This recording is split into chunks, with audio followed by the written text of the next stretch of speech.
Hello students, welcome to my YouTube channel.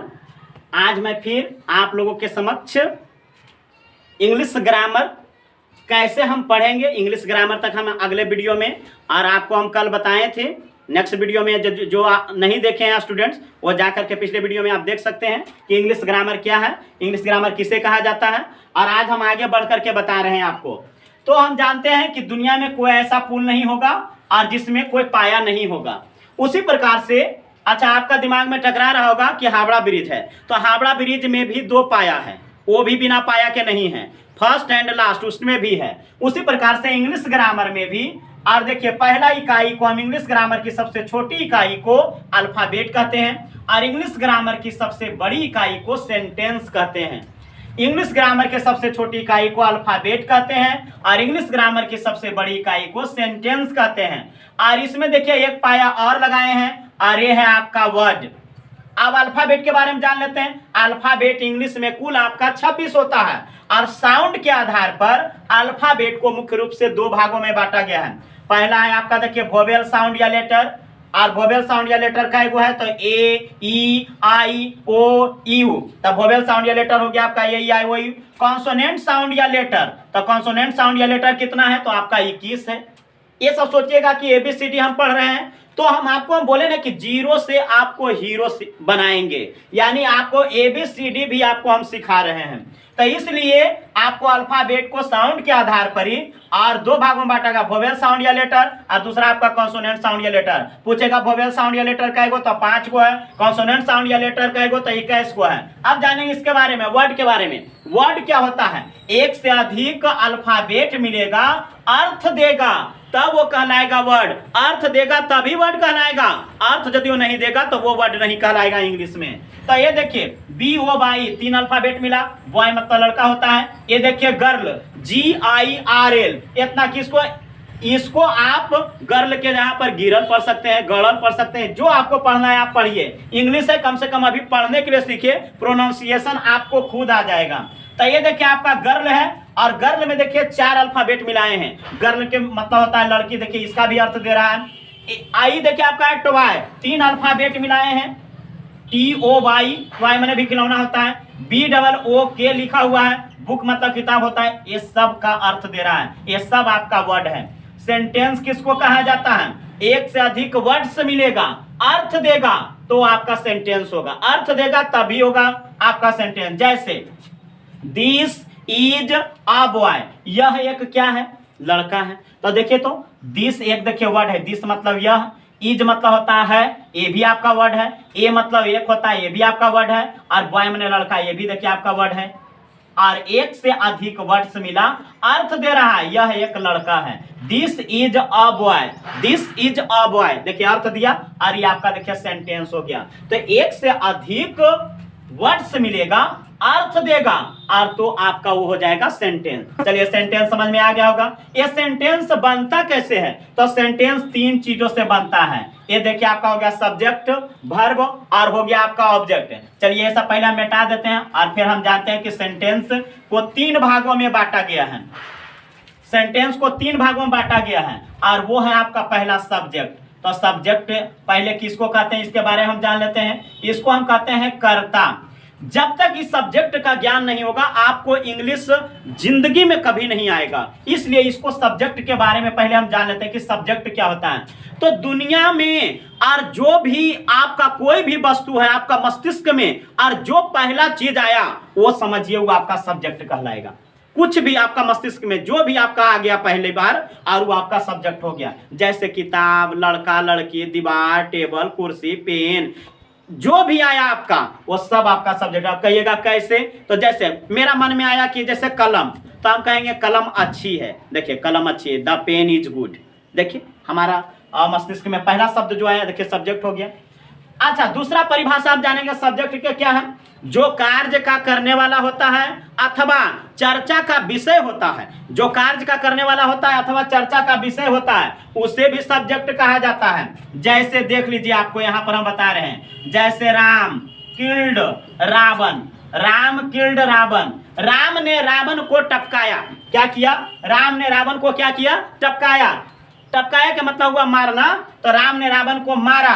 तो देखिए यहाँ पर ही कार्य करने वाला कौन है, तो ये आपका सब्जेक्ट। हिंदी में क्या रहता है, हिंदी में रहता है कि जो कार्य का करता है ना वही सब्जेक्ट होता है और बाकी सब्जेक्ट नहीं होता है। वैसा अंग्रेजी में तो आपका गलत हो जाएगा, जो कार्य का करने वाला होता है अथवा चर्चा का विषय भी होता है ना, और उसको सब्जेक्ट कहते हैं। अच्छा, चर्चा का विषय कैसे, जैसे हम यहाँ पर लिख रहे हैं India is the best, Bharat सबसे अच्छा है। India is the best, Bharat सबसे क्या है, अच्छा है। तो हम क्या यहाँ पर इंडिया काम कर रहा है, नहीं ना। यहाँ पर देखिए इंडिया जो है इसका हम चर्चा कर रहे हैं, और ये भी देखिए आपका सब्जेक्ट हुआ। तो जो कार्य का करने वाला होता है अथवा चर्चा का विषय होता है उसे कहते हैं हम सब्जेक्ट। जैसे राम किल रावण, यहाँ पर राम जो है कार्य कर रहा है, इंडिया इज द बेस्ट यानी भारत के हम चर्चा कर रहे हैं। चर्चा तो हम किसी को कर सकते हैं, जैसे हम कहते हैं आर की मोहना बदमाश है, जैसे कहते हैं पुजवा सुंदर है, तो उसका देखिए हम क्या किए, चर्चा किए ना। तो उसी प्रकार से इंडिया इज द बेस्ट और भारत सबसे क्या है, अच्छा, इसका हम चर्चा कर रहे हैं।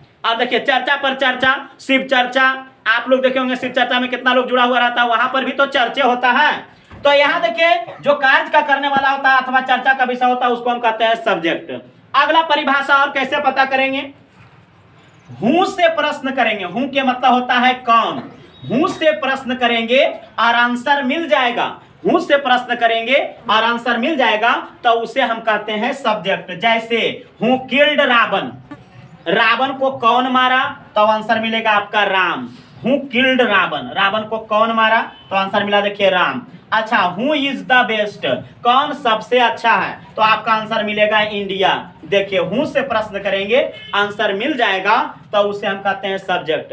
सब्जेक्ट आपको समझ में आ गया। हम बोले हैं कि दुनिया की कोई भी वस्तु जो आपका पहली बार मस्तिष्क में आएगा ने वो आपका सब्जेक्ट होगा। दूसरा डिफाइन क्या हम बोले हैं, दूसरा परिभाषा हम क्या बताए हैं आपको, जो कार्य का करने वाला होता है अथवा चर्चा का विषय होता है उसे हम कहते हैं सब्जेक्ट। क्या कहते हैं, सब्जेक्ट कहते हैं। अच्छा, तीसरा हम क्या बोले हैं डिफिनेशन, तीसरा हम बोले हूं से प्रश्न करेंगे। क्या चीज से, हूं से प्रश्न करेंगे और आंसर मिल जाएगा, उत्तर मिल जाएगा तो उसे हम कहते हैं सब्जेक्ट। अब आपको सब्जेक्ट अच्छी तरह से समझ में आ गया होगा।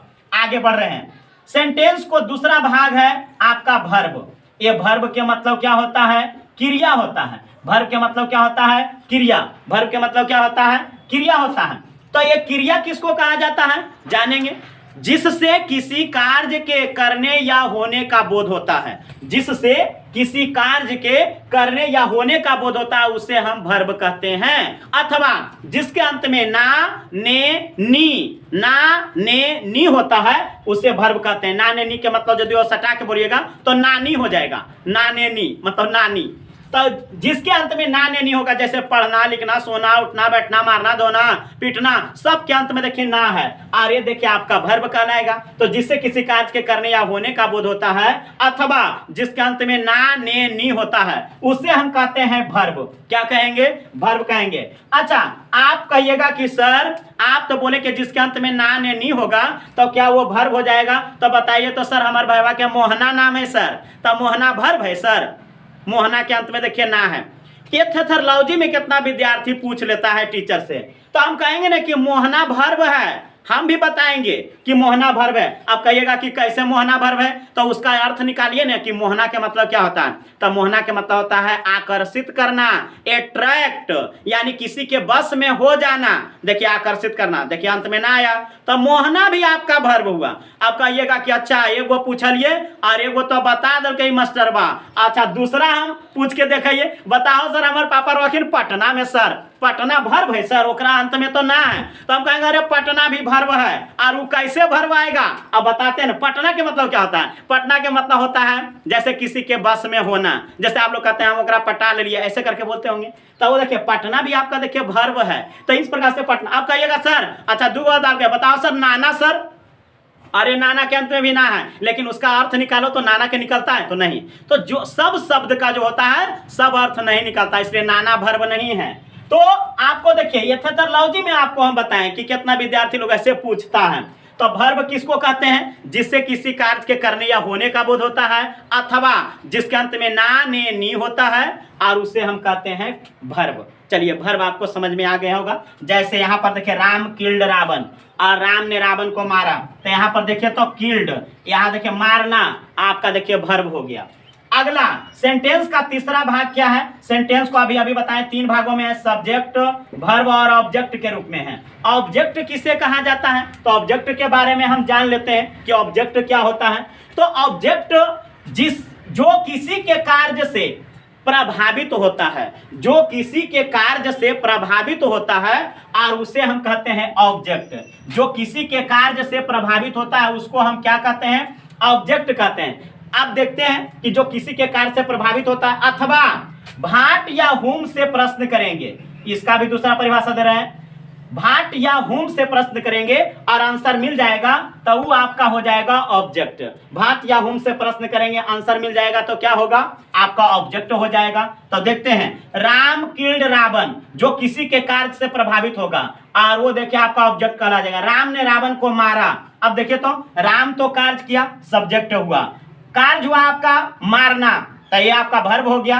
अच्छा, राम के मारने से क्या रावण जिंदा है? नहीं ना, प्रभावित हो गया, ये आपका हो गया ऑब्जेक्ट। और भी जैसे भाट या हुम से प्रश्न करेंगे, हुम डिड राम किल, राम ने किसको मारा? देखिए हुम डिड राम और किल, हुम डिड राम किल, और राम ने किसको मारा? तो आंसर आपका क्या मिलेगा? तो आपका आंसर मिलेगा रावण। ये देखिए आपका मिलेगा आंसर रावण।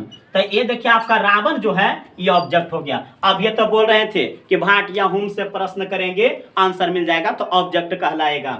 अब देखिए हम क्या बोले ऑब्जेक्ट की परिभाषा, जो किसी के कार्य से प्रभावित होता है, अथवा भाट या हुम से प्रश्न करेंगे आंसर मिल जाएगा, और उसे हम ऑब्जेक्ट कहते हैं। चलिए दूसरा एग्जांपल और भी ले लेते हैं, आपको और भी बताते हैं। जैसे you eat bread, you eat bread, ये ब्रेड जो आपका होता है, और ये ब्रेड का मतलब होता है टोस्ट वाला ब्रेड जो अंग्रेज लोग खाया करता था।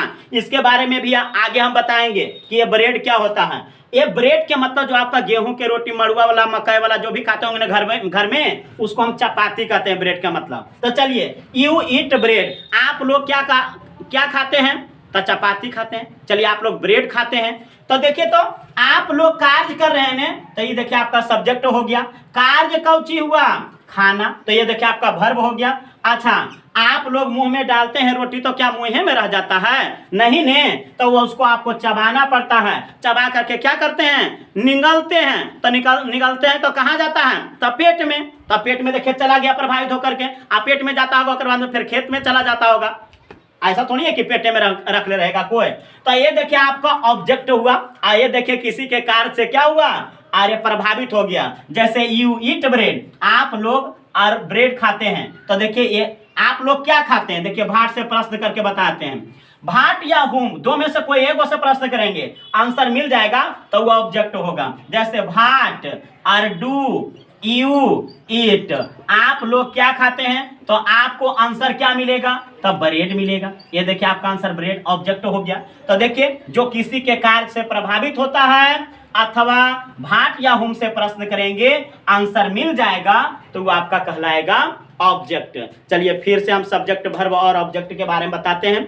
ये 3 चीज यदि आप नहीं जानिएगा तो बताइए आपको अंग्रेजी कैसे बोलने के लिए आएगा, आप कैसे ग्रामर को पढ़ पाइएगा। इसीलिए आपको सब्जेक्ट, वर्ब और ऑब्जेक्ट के बारे में आज हम इतना बढ़िया से बताने के लिए आए हैं, और कि आपको समझ में जरूर आएगा।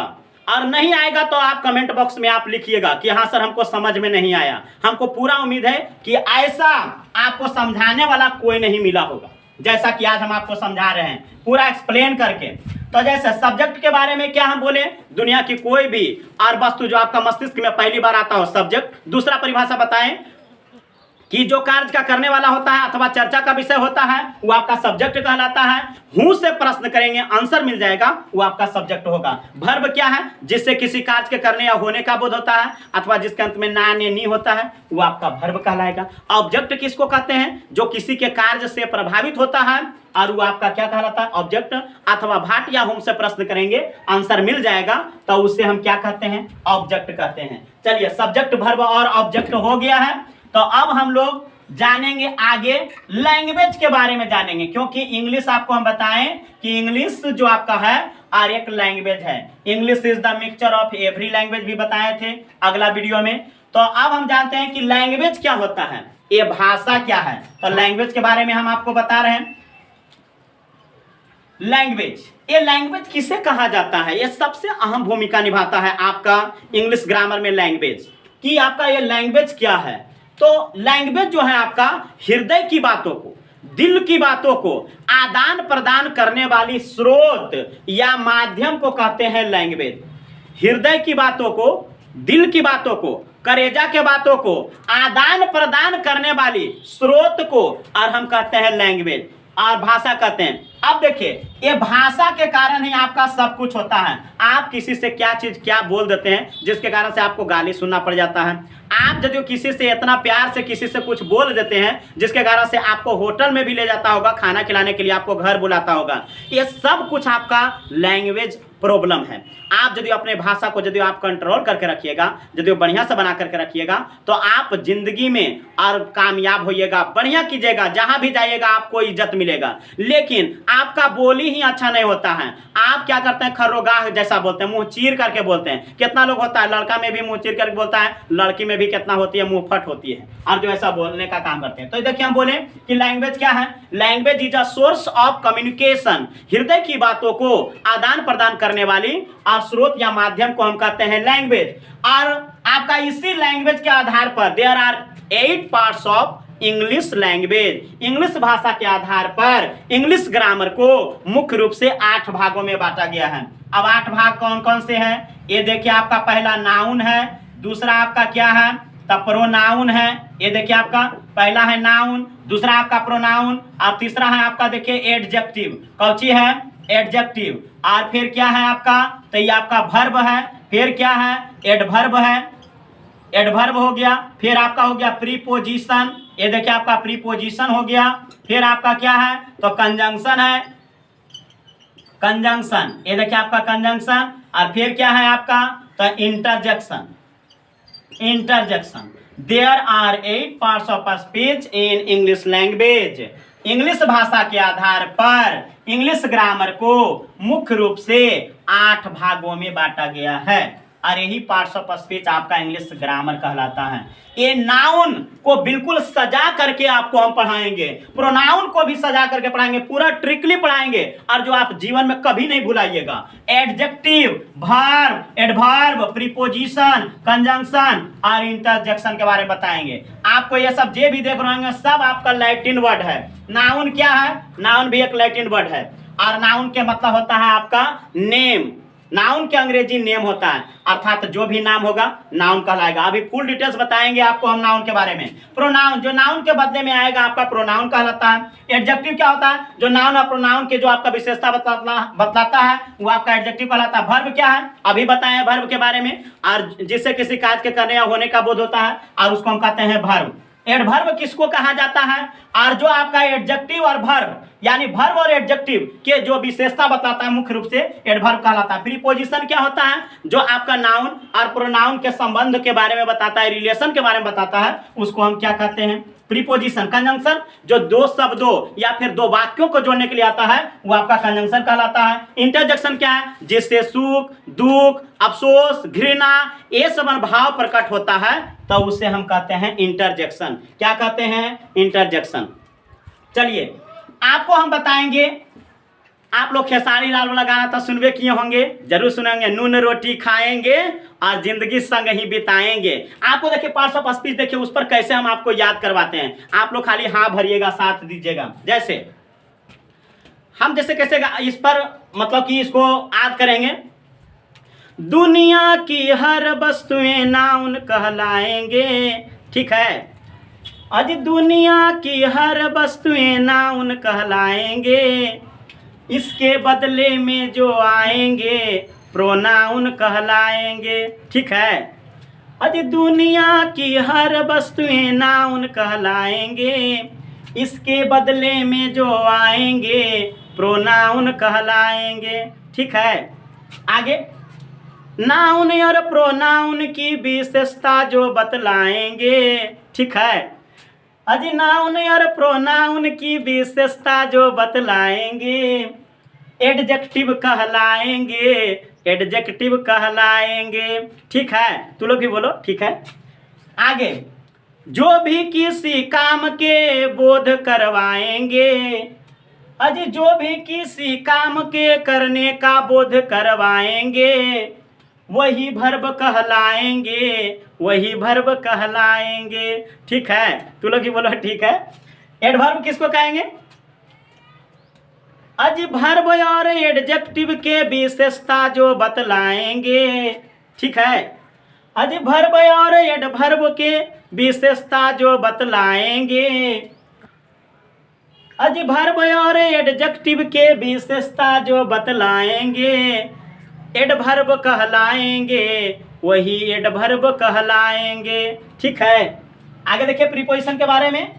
नाउन और प्रोनाउन के रिलेशन जो बतलाएंगे। ठीक है, नाउन और प्रोनाउन के रिलेशन जो बतलाएंगे, प्रीपोजिशन कहलाएंगे, प्रीपोजिशन कहलाएंगे।